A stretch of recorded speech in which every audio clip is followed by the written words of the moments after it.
Hello and welcome everybody to a new series with an interview with Andronikos here.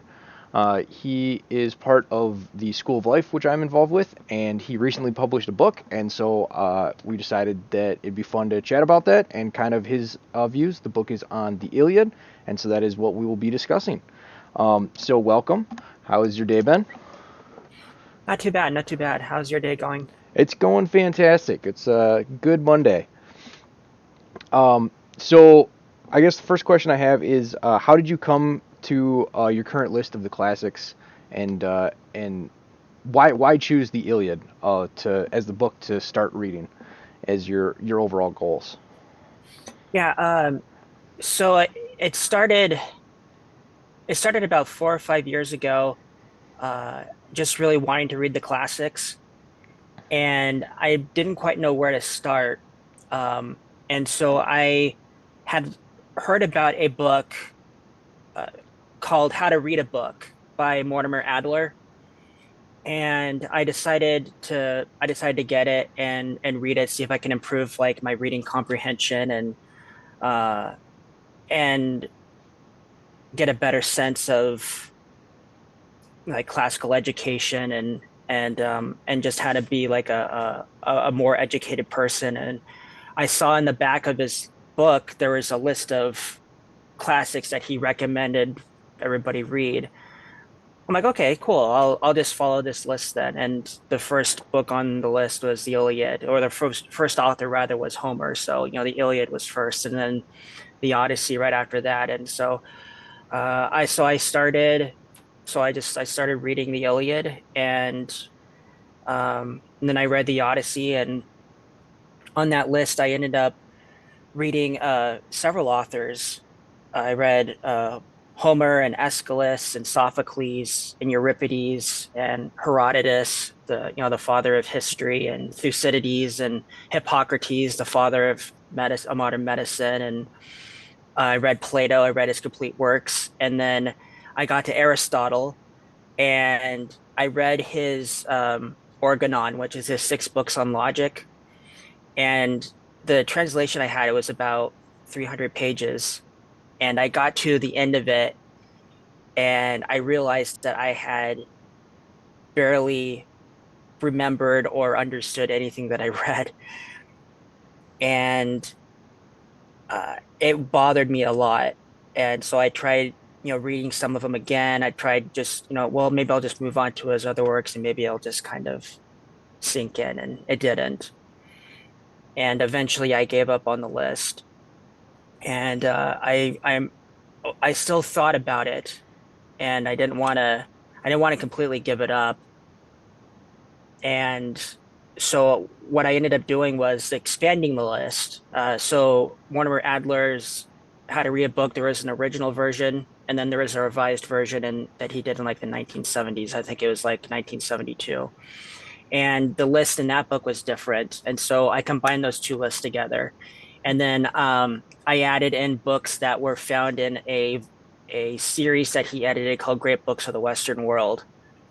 And so I took works that were in there that were not found in the two lists for How to Read a Book and added that. And then I found out he edited another volume called Gateway to the Great Books. And so I added in the works that were in there. So by the time I was all done, it was like 272 authors I had on this list. And I'm like, someday I want to get to this list. And I'm going to take it a step further, and I want to be able to, take good notes, and I want to be able to write about them, and and maybe even like share it on the internet. And at first I was thinking about like video content, like I was going to make YouTube videos or something, and it was just getting to be too much. I find I started to understand why content creators hire video editors and the like, because it was like, I remember like trying to make a video, and I spent like 3 hours on like the first like 10 minutes of an audio recording, just trying to add visuals and trying to make it all line up. I'm like, I this is going to take forever to finish. So um anyway, uh fast forward to last year when the School of Life program started, and I decided I wanted to make this blog, like reading, writing about the classics, like my big project. I wanted to be able to uh, do it and monetize it, and this would be kind of like my lifelong project. And I wanted, and also like a means to utilize the education that I got, because I went to school to be a teacher, and I wasn't able to become a teacher for different reasons. And so I figured doing this blog is kind of the next best thing. So yeah. So anyway, long story short, that's how I came across the list, and that's why I started with the Iliad. That's awesome. I noticed you started pretty heavily with the Greeks. Is there a reason that you kind of dove into the Greeks first? I just because they were first on the list. Um, well, technically, like Adler, he has you start with Homer, and then he goes right to the Old Testament. Mm. And I had conflicting feelings about that. Like on the one hand, it'd be like, oh, it'd be great to go through the Old Testament. On the other hand, I didn't want to be like, I didn't want to like turn people away, like, oh, he's just turning this into some, religious screed or something like that. So, and I also figured I I thought it would be kind of fun to get through the Greeks, and then immediately after that I'm going to go through the Old Testament, and so then I can compare, like, this is what the Greeks thought compared to this is what the Hebrews thought, Mm. and here's their worldview and here's their worldview, and compare and contrast them, uh and and and see where that goes. I think that would be really really fun. What things do they have in common? What ways are they different, and the like. So, um, but yeah, if I was going with like earliest civilization, I would have started with the Sumerians and the Mesopotamians and the like. But There's they, not many works by them left anymore, right? yeah, they're a lot. I mean, we do have a lot of stories on them. I mean, like obviously, like the big ones, like the Epic of Gilgamesh. Hmm. Uh, and also like their creation account, the Enuma Elish, and then um, some various different stories, but they aren't technically like Western civilization. Like maybe they built like the bedrock of civilization, but they're not technically Western civilization. And Adler had kind of like a really strict rule. He just wanted to stick with Western, like stuff in the Western canon, because he's like stuff from the East. And I don't know why the Old Testament is an exception to this. Maybe because of how much it's been adopted by the West, but stuff from the East has to be approached differently than how you approach stuff in the Western canon. So he was pretty strict on that. So he didn't include like anything by Confucius or Sun Tzu Okay. or like any of the like I said, the Sumerians and Mesopotamians, and like any other classics, and Chinese literature or Indian literature, or Japanese, or African literature for that matter. So Yeah. Did the Quran make the cut? no, the Quran didn't make the cut, Okay. so that's probably also why. And then again, I mean, like, he published his book in the 40s, like the Quran. I mean, I mean, I don't know a whole lot about modern history, but I'm guessing the Quran wasn't that much of a big deal in the 1940s compared to today, compared to like the last 20 years. So, Yeah. Oh, I ran across a list of like 100 books that every man should read or whatever. Um, and it was like from the 1800s, and they had the Quran in there, so I wasn't oh, sure if. interesting. Yeah. I don't remember who published that, but what drew you to Adler as like kind of a source of inspiration? He's known in like the classical education circles. So I was studying classical education as part of, while I was going through the teaching program. I wanted to know, like, what does classical education say, um and so I one of the big people, particularly in the Christian classical education as Douglas Wilson. He's a pastor in Idaho, very well read, um, and he was the one that talked a lot about Adler. I read one of his books on classical education, and he's basically like, Adler, this how to read a book, it has to be like standard reading for anyone that wants to become a better educated person. There's a lot of techniques and like just giving you like a basic grasp and understanding of how to read a book, how to grasp concepts that you get from a book and stuff like that. So that's where it started. That's where I first heard about Adler, and then it just kind of remained in the back of my mind. And eventually, I just remembered him and bought his book. So How did so reading his book kind of change how you read things? he, I would say one of the biggest is kind of a change in mentality. Uh, his argument is One of his arguments is that not every book is worth reading. Um, and not every book, oh, and there may be books that are worth reading, but they're not worth reading well. And that was kind of a big thing for my, changing like my philosophy of how I approach books. I don't have to dedicate myself to read a book if I find it to be ridiculous, just for the sake of like some sort of strange loyalty to like I'm gotta get through this, kind of a grit and resolve and stuff. And like you can just be like, oh no, this book is just not worth it.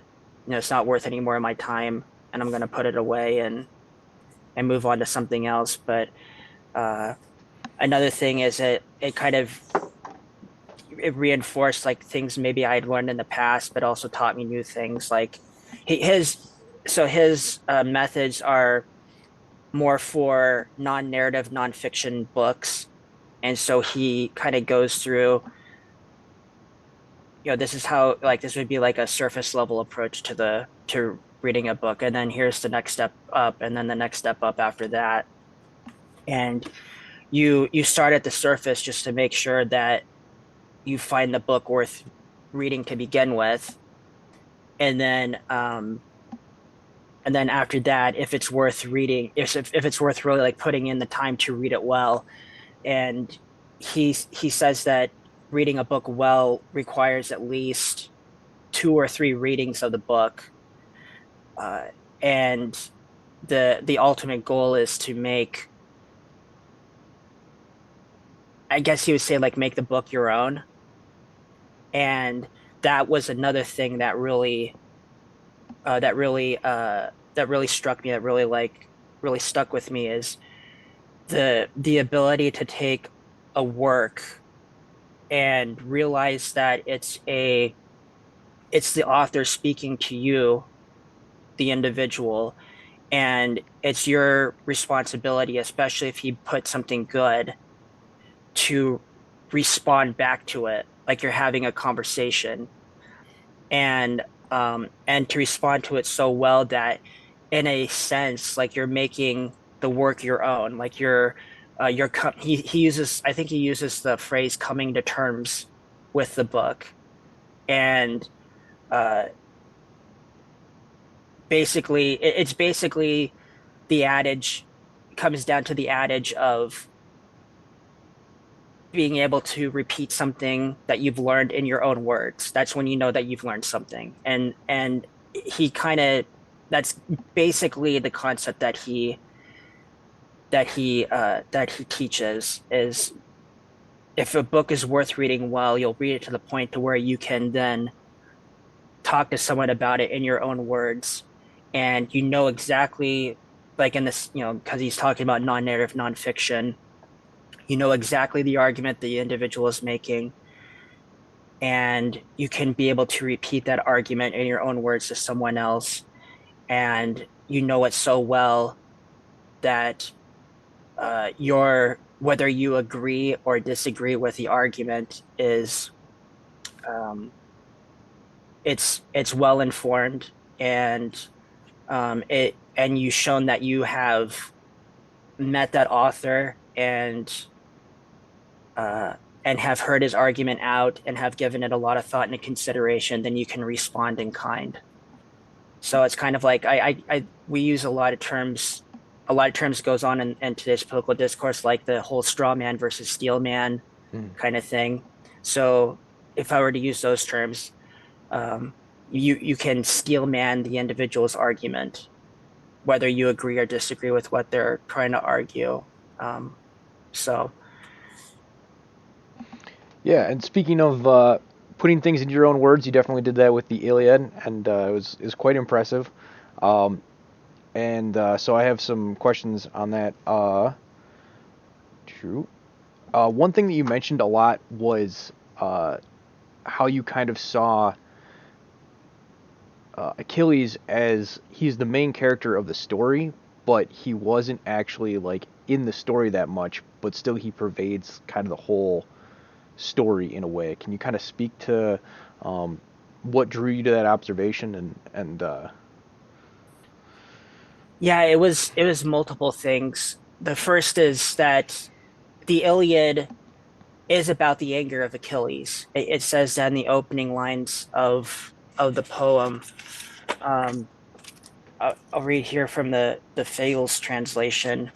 By the way, if you want a modern translation of the Iliad, I highly recommend Robert Fagles. I've read just about everything he's translated, and he's excellent. He's an excellent translator.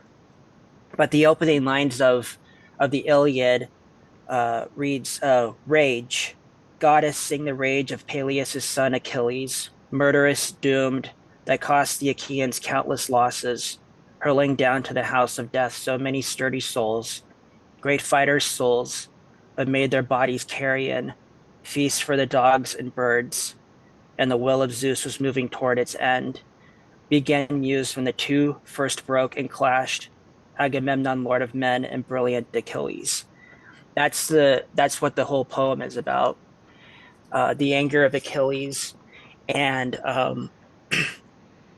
how it wrought destruction on his own side, but also later on the Trojans itself. And so when you get to the end of book one, uh, Achilles has been humiliated. So the story goes, he gets humiliated by Agamemnon. Agamemnon is the commander of the Achaean or Greek army, and he gets humiliated by him publicly. And Achilles responds by withdrawing himself and his army from the war.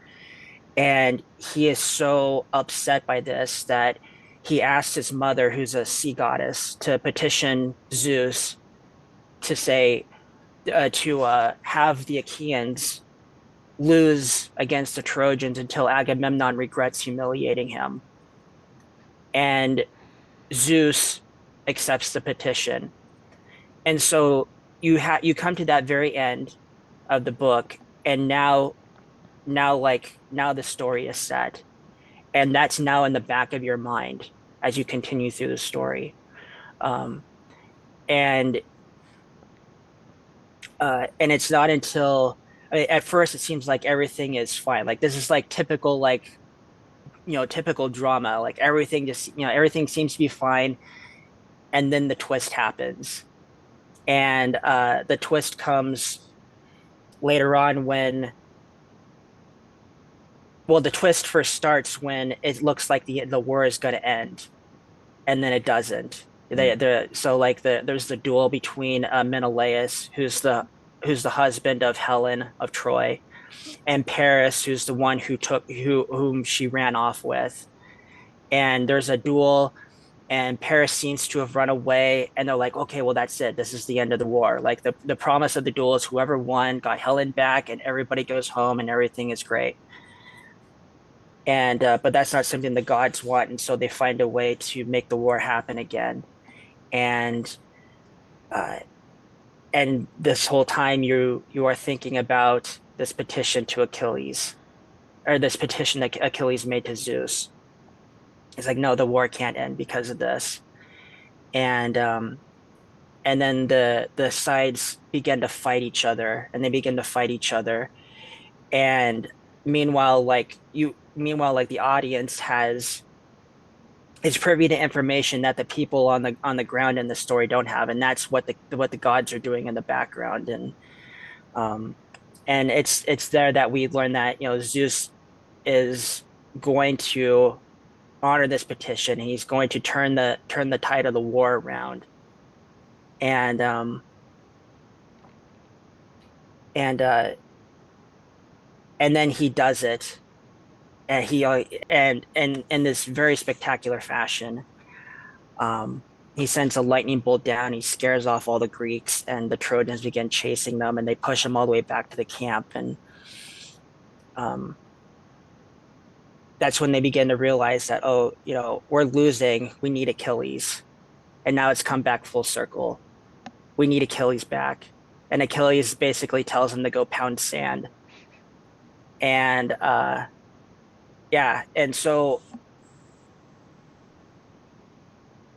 if I remember what I wrote in the essay, like yeah, the anger of Achilles, it just permeates throughout the story, and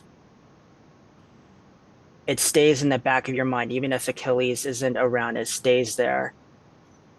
And and then it culminates in this moment where the Trojans have the Achaeans pushed back to their camp, and they're burning down one of their ships. And and it's like, okay, the petition is complete, but it isn't. And that's when, that's when like the tragedy happens. Achilles Achilles' best friend begs him to go into the war and lead their army, and he reluctantly agrees, but tells him, don't leave the camp, just push him out of the camp, that's it. And of course he doesn't listen. He pushes him all the way back to Troy, and that's when he gets killed.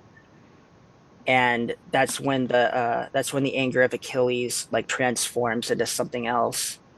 It goes from just a man who was humiliated to a man who wants vengeance for his best friend.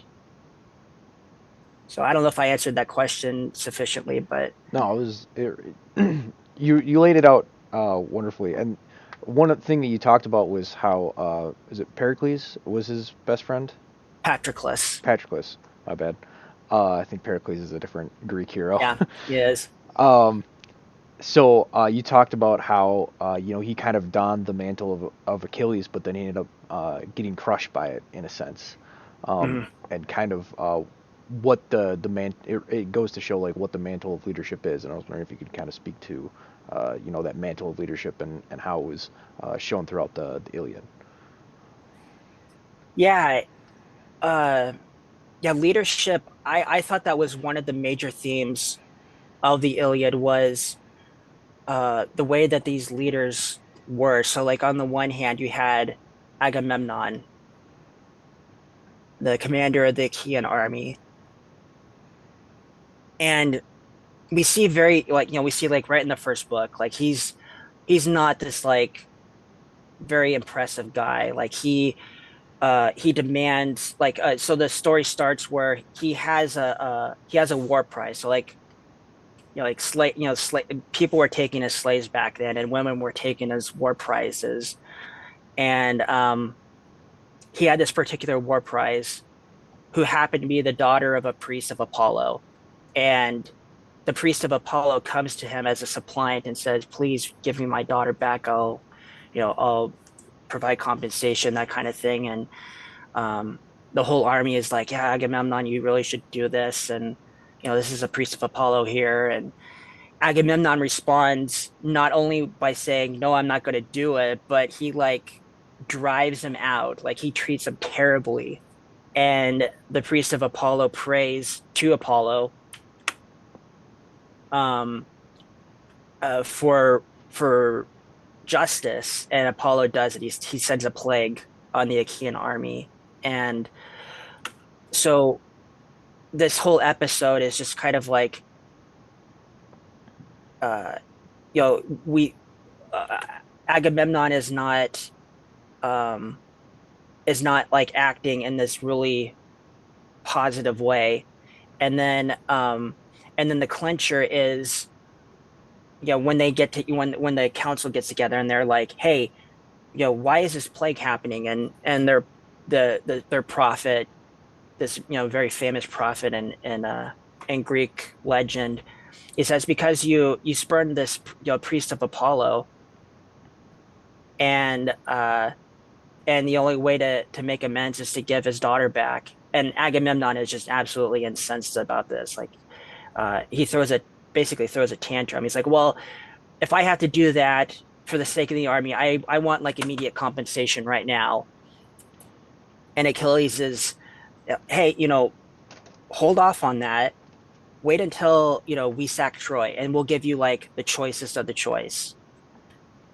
And Agamemnon's like, no, I want compensation right now. And in fact, because you spoke up, maybe I'll take yours away. And that's what started the feud between the two. And so you see Agamemnon just acting very, very petty, and it doesn't get any better. Like, basically, like, he makes all of these really, like, what I believe are really like dumb decisions. And then as soon as he starts losing to the Trojans, he gets so demoralized that he's like, oh man, maybe we should just go home. And Odysseus is like, hey, don't say that out loud. You're the commander of the army. Don't say stuff like that out loud. You're going to cause a really bad situation. And there's even like, so there's a line at the point where the Trojans have pushed them all the way, the Greeks all the way back to the camp, that people just stopped fighting, because they have completely lost faith in Agamemnon's leadership. And so it's like, here you have this guy. He's the brother of he's the brother of Menelaus, the husband of Troy, and he's the commander. For some reason, he's the commander of the army, and like his leadership just completely falls apart. Um, and so it's like, you have this guy who, it doesn't seem like he should be the one in charge, but then you see someone like Odysseus, who seems to just like keeps like stepping in and like making up for Agamemnon's mistake. So like Agamemnon puts the army through a really stupid test, and it ends up going completely sideways. And Odysseus is the one that steps up, and he gives this grand speech to the army. And he's like, hey, let's all calm down. I know you want to get home, and but just hang on a little bit longer. Remember, we got this. Like, it's prophesied that we're going to win. We got this. Just hold on. I feel ya. We you want to get back home to your families, but just a little bit longer, just a little bit longer. Remember, 10 years was how long the war is supposed to last. We're in that last year. We're in that final stretch. Let's just keep going.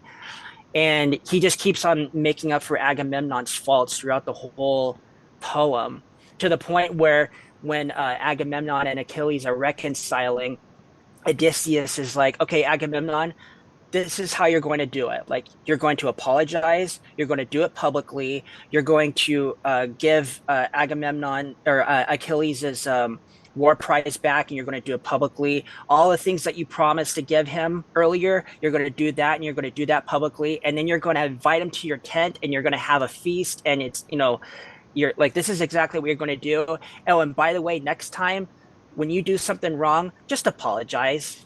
It's not wrong for a leader to apologize, all right? And then Odysseus gives Achilles both barrels also. And so like Odysseus I saw as like an example of a really good leader. And yeah, and if you read the Odyssey, and you read some other literature, like Agamemnon and Odysseus have this really, really odd relationship. Um, and yeah, like they they really respect each other, but you wouldn't expect it. And the audit, like in the Odyssey, they get compared and contrasted quite a bit. Um, and the reason why I say all that is because if in the uh, in the traditions, if you look at other accounts, um, when Agamemnon and Menelaus went to recruit Odysseus, Odysseus didn't want to go. Like he's just newly married. He just, his first son, Telemachus, was just born. He didn't want to go to war. And so he pretended to have been gone insane. And so he hooks an oxen and a mule together on a plow, and he plants salt in the ground. He you know begins to till the ground, and they're like, "What on earth is going on with this guy?" And someone in Agamemnon's retinue was like, you know what? I bet he's faking it. Let's see if he is." And so he takes Telemachus, his baby boy, and puts him in front of the cart or in front of the plow, and Odysseus is forced to move the plow out of the way, and thus proving that he wasn't insane. And so he was forced to join the war effort. But once he joined the war effort, like he was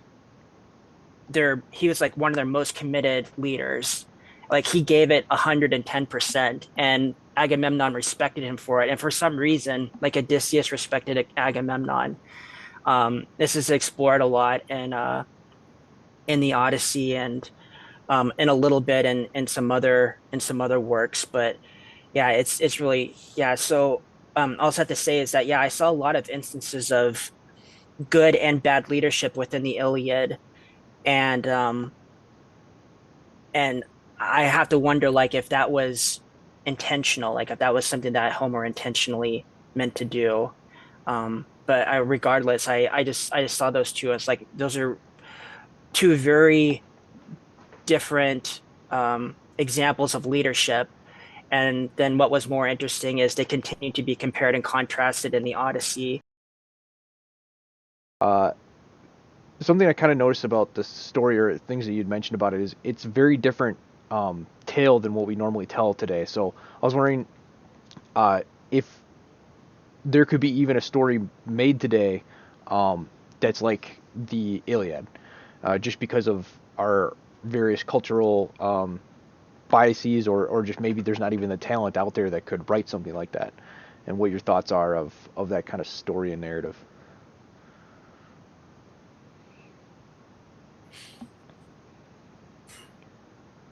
Sorry, are you asking like how how could how could the how could the Iliad be like made today? Like how could it be like Yeah, made not into a necessarily modern the Iliad, but story? like the style in which it's written, where it's the main people you're following aren't necessarily the good guys. There isn't this normal split between good and bad like there is in so many modern movies and stuff like that. A lot of it probably comes because of like a lot of the Christian influence and stuff like that, which you in older tales you don't necessarily see as much. And it's kind of interesting, I find, um, but you don't see that as much, and I'm wondering if that kind of story could be made today. Hmm. I I think that today a story like that would be easier to make.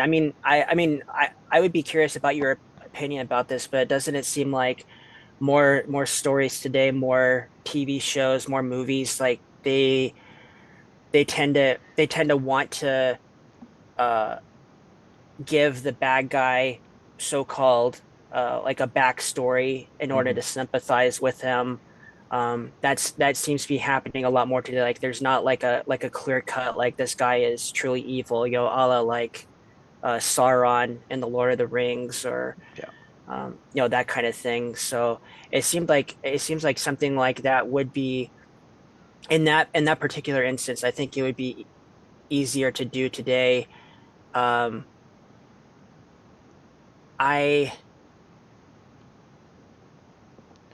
think Mm, I think what would be difficult, I mean, just thinking about the current year, I think what would be difficult would be to make the Iliad, to tell the story of, say, the Iliad without injecting some sort of, political commentary or trying to qualify something or like for example, like I talked about earlier, like it was part of warfare to, when you captured a city or something like that, or you captured a people, you would take take them on as slaves, especially, you would also take like women as war prizes. They would become your maid servants or your concubines or something like that. And I think that the like modern storytelling today would have difficulties presenting something like that without either some sort of commentary about how, bad it was, uh or changing that aspect of the story altogether, Hmm. uh or just leaving it out, rather than just presenting it as like, well, this was the reality. Hmm. Whether we could agree or disagree with it, but this was kind of the historical reality of, you know, Greek, like ancient warfare 28, or 2800 years ago. I think that would be the most difficult part of storytelling today. But in terms of telling the story in, where there's no clear cut good guys or bad guys, I think that would be, I'd be curious to know what you think about that, but I think it would be easier today compared to even say, uh, like, 20 or 30 years ago. Yeah, it definitely like there's aspects of like Game of Thrones is probably a good example, but like a lot of what they do with modern ones like Cruella and things like that is they almost make the bad guy the good guy, like so they just invert it, and it's not necessarily like so there's still the distinction. They just like flip flop the roles basically, I see. and Yeah. Homer's. It's been a while since I've kind of read it, and I don't think I've read any official ones, but I've gotten it through various osmosis and renditions that I've seen. Is uh, from what I understand is he's got more of a deft hand of like and is better at dealing with shades of gray and stuff like that. Like Achilles like basically embodies rage and things like that, and it's not makes most of his characters while they when we put them on our moral frame, there's good and bad there, but it's written as just like this is kind of how they are, and there's no moral assumption put on any of the characters. It's just having them act in the way that they act. Right. Okay. Yeah. Yeah. I see what you mean. Yeah. Yeah. Definitely. Yeah. I agree with you. Like they just are they just are how they are. It's almost like, here's this, here's this character, here's their strengths, here's their flaws. Now let's put them in a situation and see, it's kind of like, we have situational comedy. This is like situational drama or situational tragedy. This is the kind of person that they are. Let's put them in this situation, and that, this is how they'll act well, and this is how they'll not act, at all when presented with different situations. Um, and you know, uh, I would say, like, more than anything else, the character that Homer seems to have you most sympathize with is Hector, the Trojan prince. He's the Trojans' best warrior. Um, everybody likes him, whereas like everybody hates his brother Paris because he took, Helen away and brought this war upon them. And Hector, and it's probably just because, like, because they're at, the setting like takes place at Troy, like, at, right before the walls of Troy. But like Hector is the only character that you see him with his family, You see him talk with his, you see him talk with his wife, and you see him interact with his infant son, and you see him talk with his mother. Though strangely, there's not, there's no that I remember, there's no like scenes where he talks with his father and the king of Troy. But like Hector is this very sympathetic character, um, and probably more sympathetic than just about every other character in the Iliad. And he's a Trojan, but that's just the kind of person that he is. Like he's this very noble person. And and when you get late into the story, you start seeing his flaws come out. Like he kind of lets like the battle lust kind of get the best of him, and he starts making bad decisions. Like they're camped out before the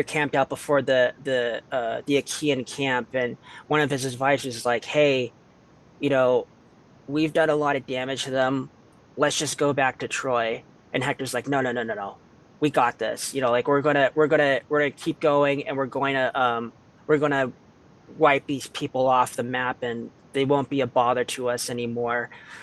And he gets really angry at the advisor for suggesting such a thing. And well, then the next scene is Achilles coming out onto the battlefield and laying waste uh laying waste to the Trojan army.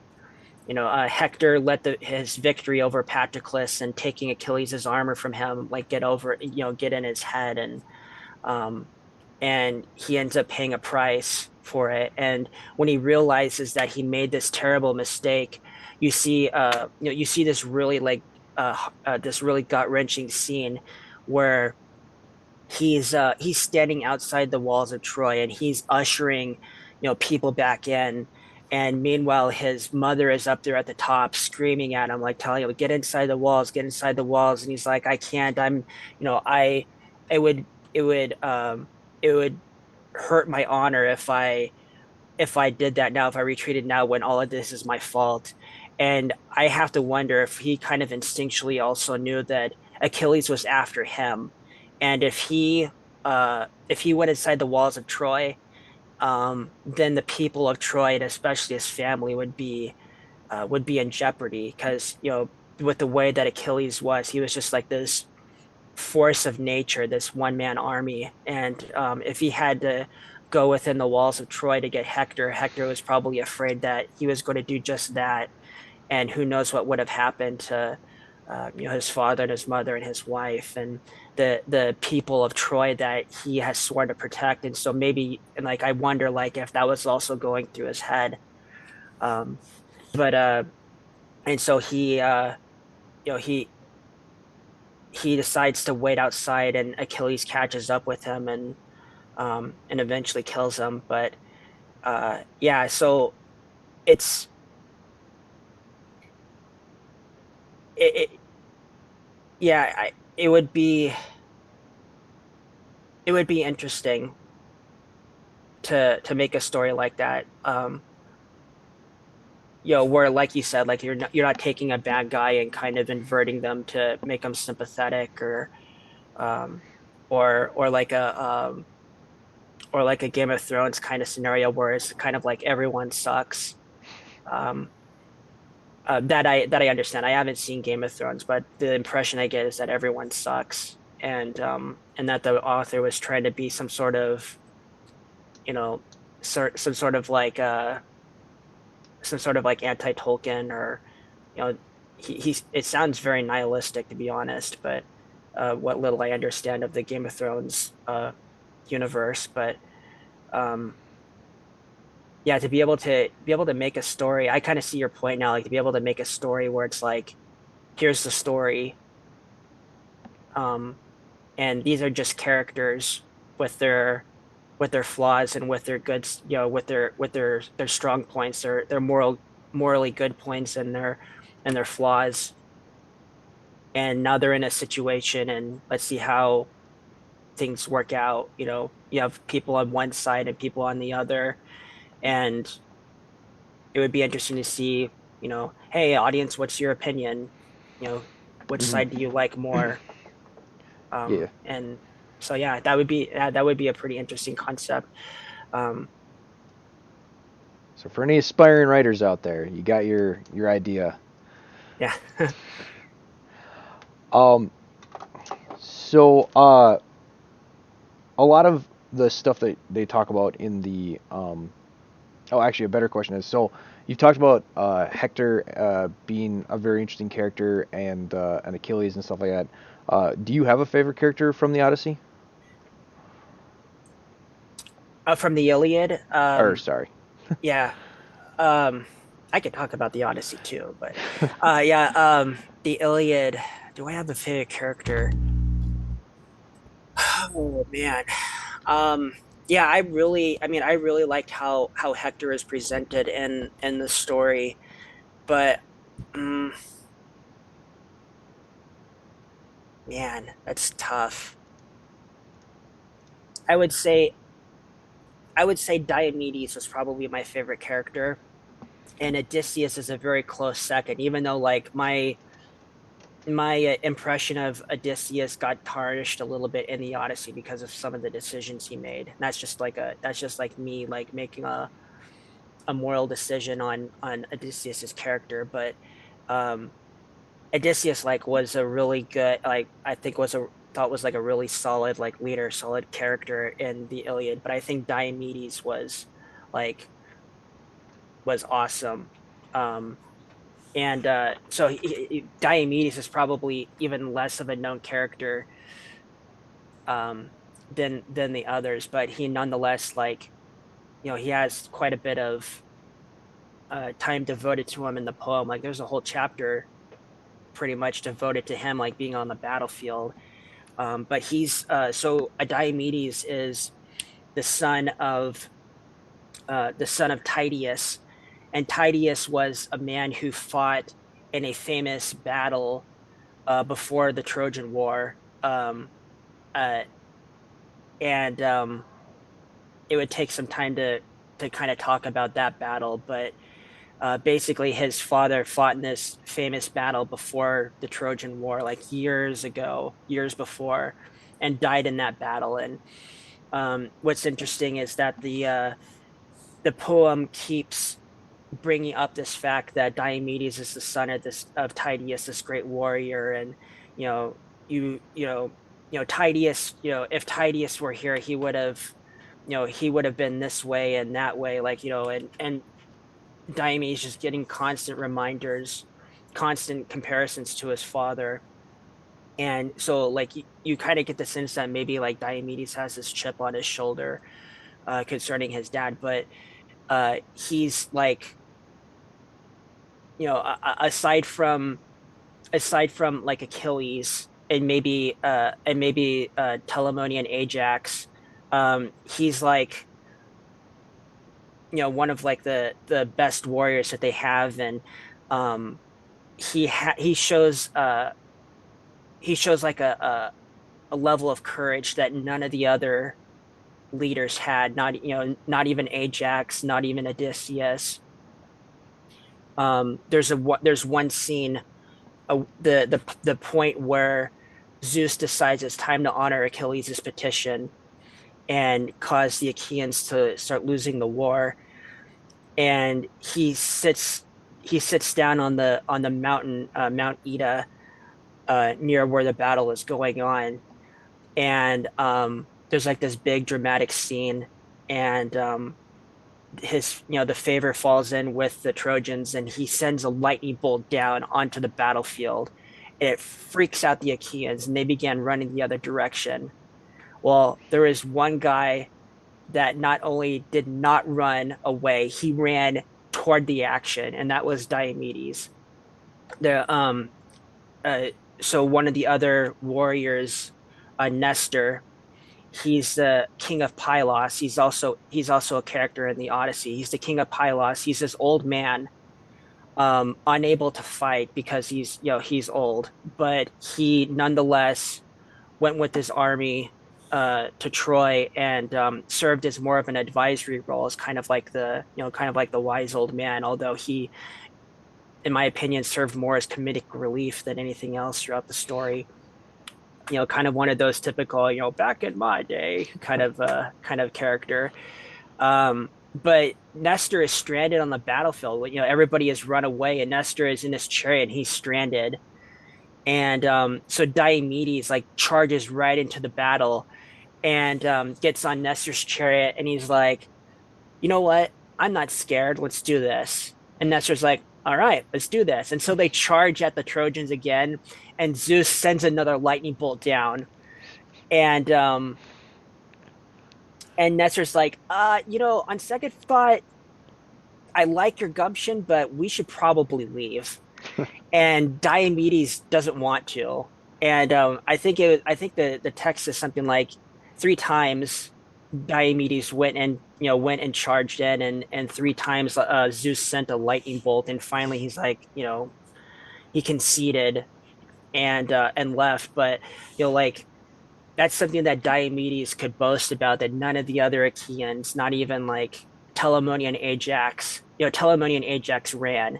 And he was one of the few characters in the Iliad that didn't get injured. Like he's like this big, brawny guy who carries this giant shield, and he was brave in his own right, but Diomedes was the only one that saw like Zeus throwing down lightning bolts, and he's like, whatever, I got this. I'm not scared of some little lightning bolt sent by the king of the gods. Let's do this. And um, it was basically Nestor's counsel that in his respect for Nestor, that's like, oh, fine, I'll do this, but I'm gonna um, you know, I'm probably not gonna hear the end of this, and I'm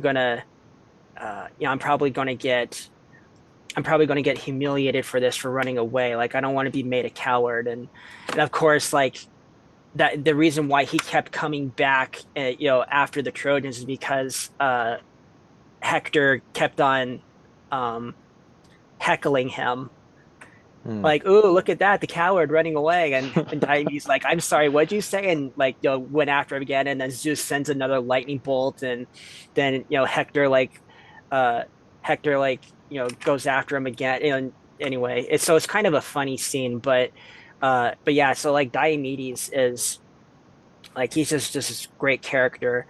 And there's one point in the story, I believe, uh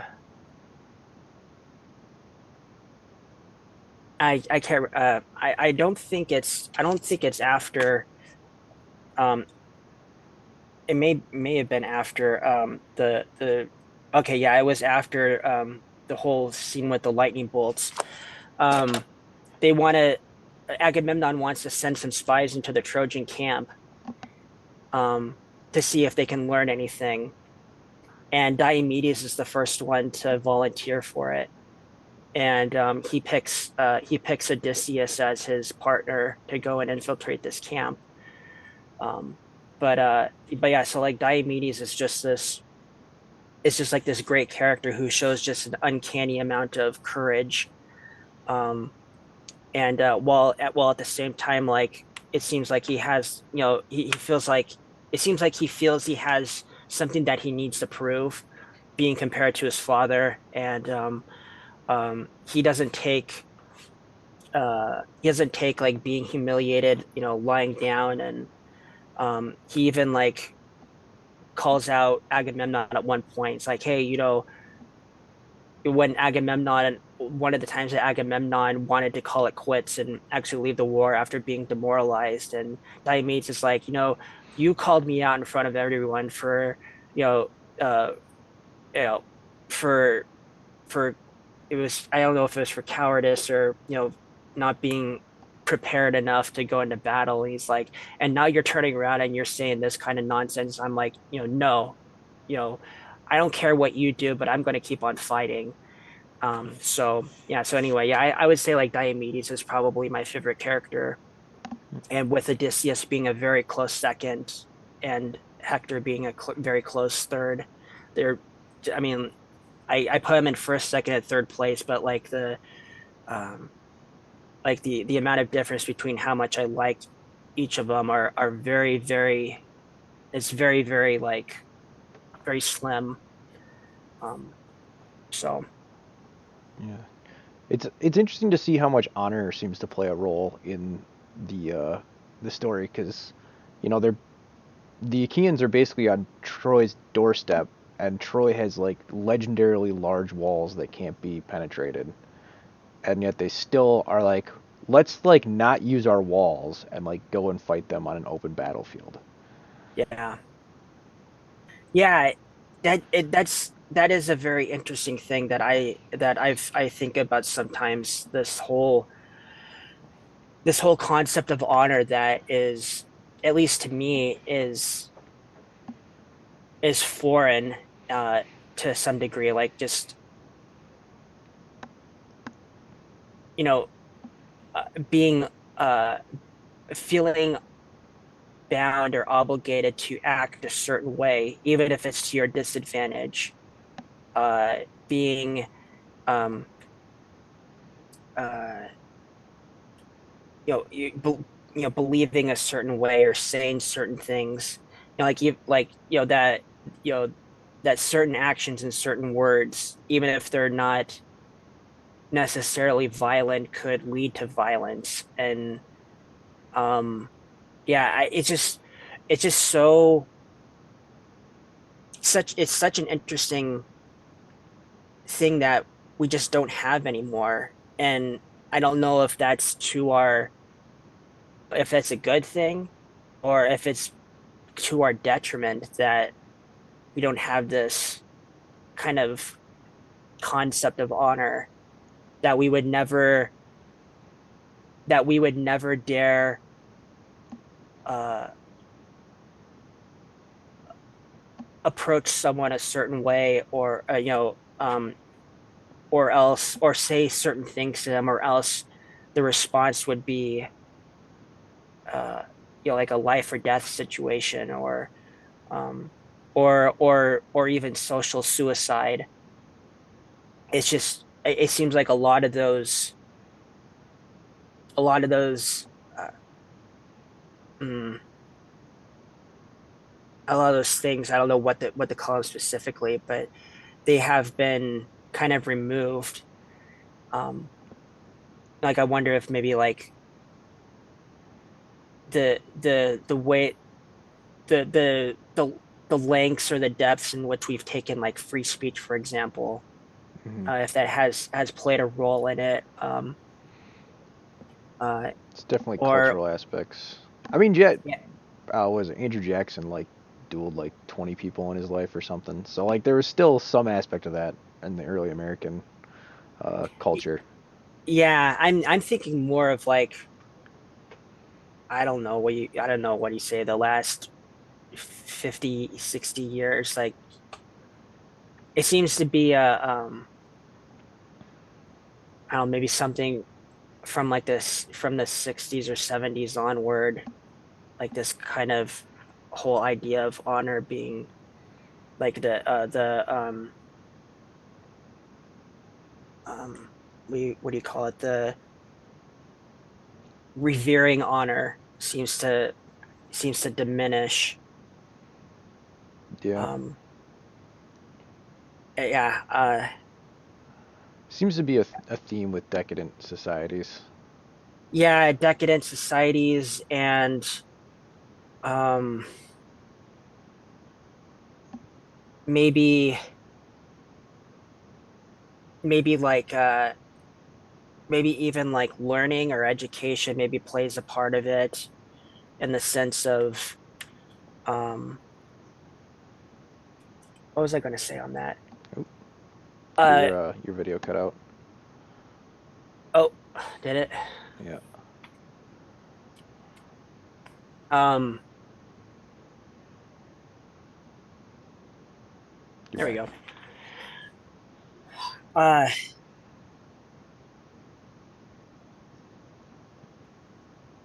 like our learning has reached a point where maybe we feel like we're above all of that, like only certain only certain people, or certain lesser developed societies still have that kind of stuff. But we're more civilized, so we're going to view things differently, and so we don't need something like an honor system, um, Hmm. or or maybe it's maybe it's how increasingly uh, I don't know if nihilistic would be the proper word, but just um, oh, what's that term?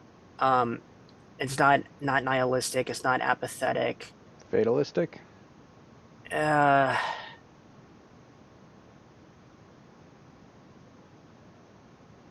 it's oh man, the word just left Yeah, me. I'm sure But we'll catch it. yeah, but I mean, kind of like just kind of that kind of attitude of um kind of a yeah, whatever, I'm too cool for it kind of attitude, and um uh, like and just we're above that, and they just mock it, and Hmm. but anyway, yeah, I but anyway, I think about that honor sometimes, and I can't decide if it's a good thing or a bad thing that we don't have something like that anymore. It sounds like on the one hand it sounds exhausting, but on the other hand, uh, it's like, well, maybe that's what kept people that's what kept people civilized. That's what kept people from. I mean, it's what kept people from going down paths that maybe we shouldn't go down. Okay. You know, that kind of thing. I don't know. Yeah. So another thing that's very different, I'm thinking, is how the Greeks like viewed war. So how is that different from uh, how we see things today? Mm, I'm not sure if I can entirely speak about how Greeks viewed war. They seem just because I don't know a whole lot about Greek culture. It seemed to just be like just another part of life, and they seem to, like much like how we do today, they distinguish acts of violence in war from acts of violence outside of war. Maybe a better way to say it is how does the Iliad, uh, what does the Iliad say about war?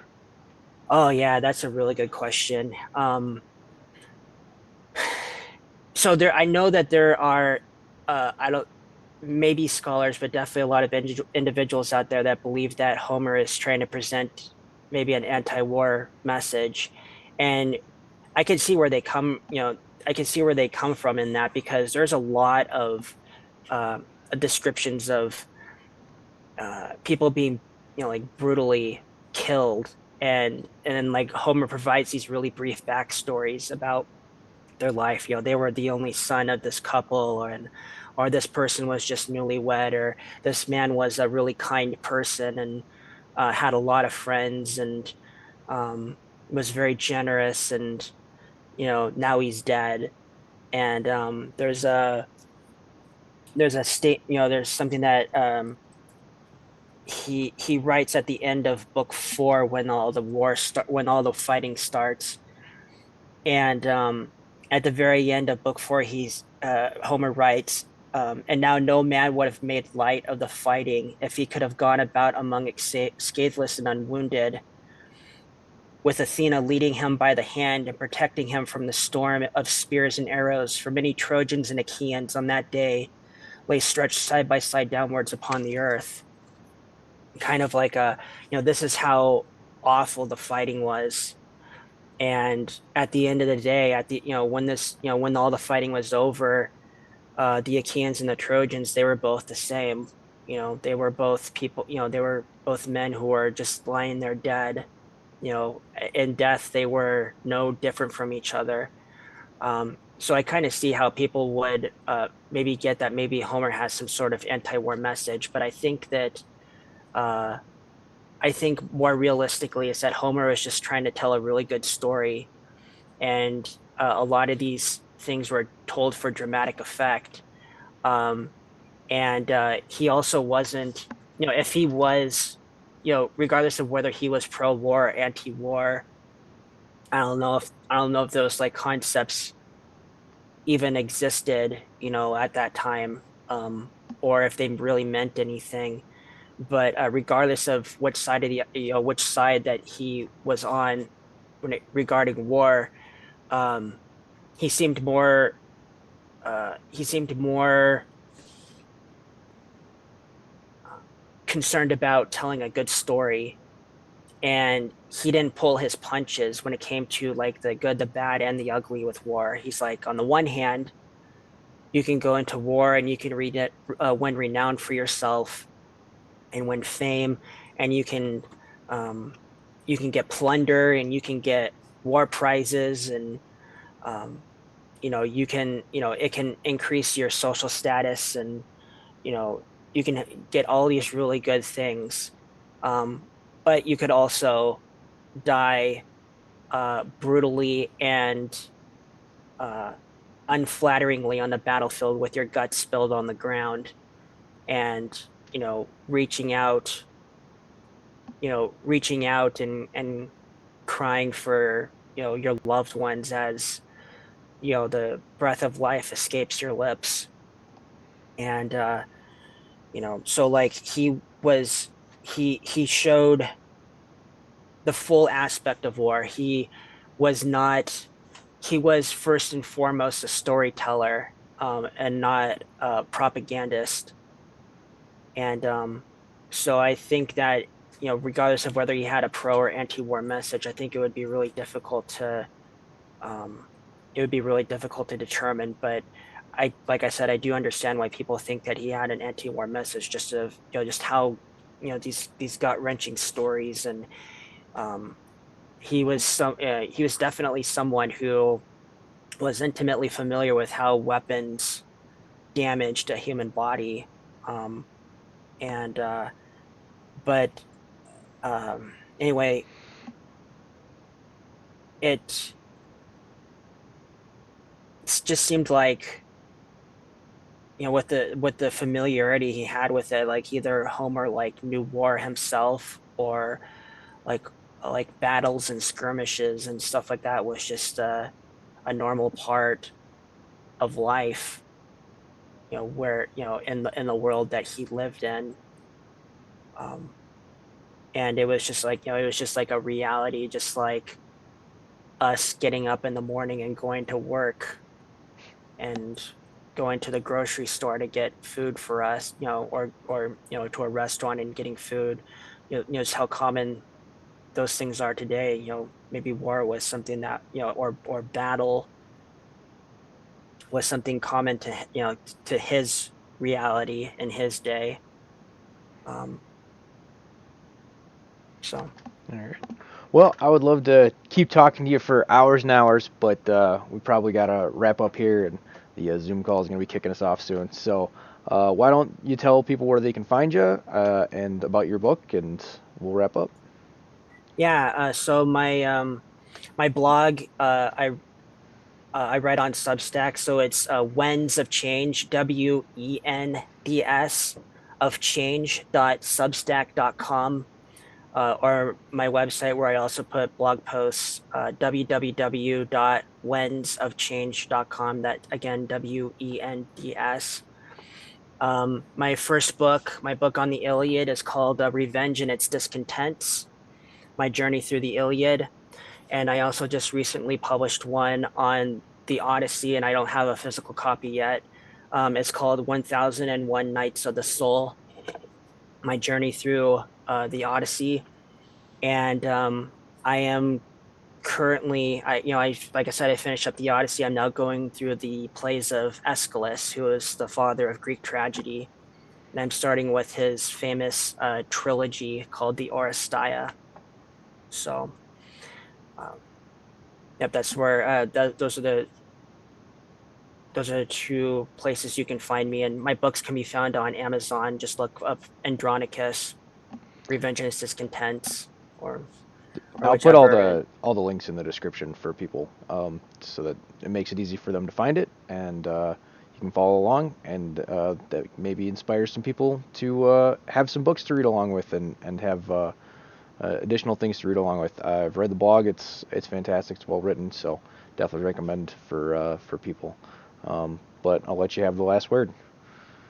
Yeah, I encourage everyone to read well for the Iliad. Everyone should read the Iliad. You can do it. It is completely within your ability to do it. The only thing that's standing between you and reading it is your willingness to do it and your willingness to meet the work face to face. Um, so yeah, it's not beyond your grasp just because it was written 2,800 years ago. Find a good modern translation like Robert Fagel's if you're concerned about that. But there's also some good public domain translations you can read for free. You can read like the Samuel Butler translation. That's what I used. So Samuel Butler is a good place to start also. But yeah, so uh, don't don't think don't think that you can't read the Iliad. You can.